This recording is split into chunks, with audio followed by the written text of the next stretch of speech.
Ayun idol, lang papakulo tayo ng yan mga baka idol. 3 pirasong palambutin natin itong baka. Gawin nating mami.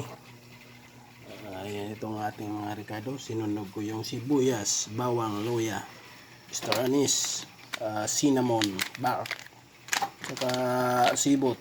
Yan ilalagay ko idol. Saka yan bilog na paminta.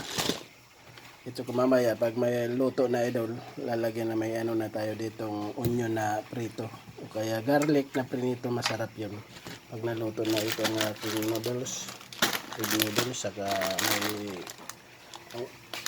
gusto ko ito kaysa rice noodles idol, kaya itong pinili ko.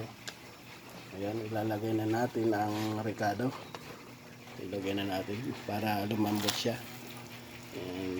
Mami. Pero yung nagluluto ako idol sa dati sa canteen, nagluto ako noon, nilagay ko lang itong sibot. Ang bango niya idol sa sabaw, sibot. At saka dito naguroswag, lagyan lang natin ng ayan, hinugasan ko na ito idol. Nilagay ko lang dito na sa cinnamon, ayan, bark cinnamon. Saka lagyan natin ng star anise. Yan, mga herbal tayo idol. Yan, tama na yan. Ayun na, tagal pa ito idol. Hanggat maglambot ang karning baka. Yan, mga karning baka niya. Pag malambot na, hihiwain ko siya. Tsaka ito idol, isasala ko ito pag na, kukunin lang yung sabaw para matanggal yung mga agod ng Ricardo. Tsaka idol, pag luto na yan, nilagyan na sa may lalagyan natin ng basil, chives, yan ilagay natin sa mushroom. Ito na noodles natin idol, dali na siya maluto yan.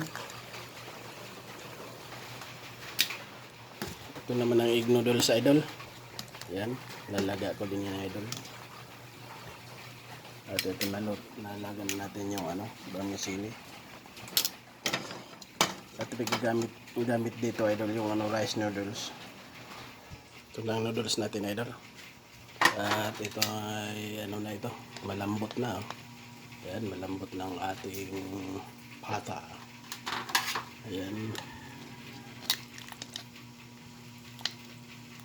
Hihiwain ko siya idol.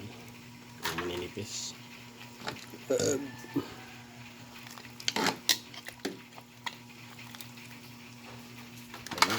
Yan ang paggawa natin ng sabaw idol, mami. Tsaka yan, may naglaga pa tayo ng itlog sa natin, merienda. Ayun idol, kompleto na ang ating niluto idol na merienda. Yan ang mushroom, kabuti, 100 pesos kakaunti. Ayun na ang mga panghalo natin sa sabaw. Tsaka may garlic na tayo, onion.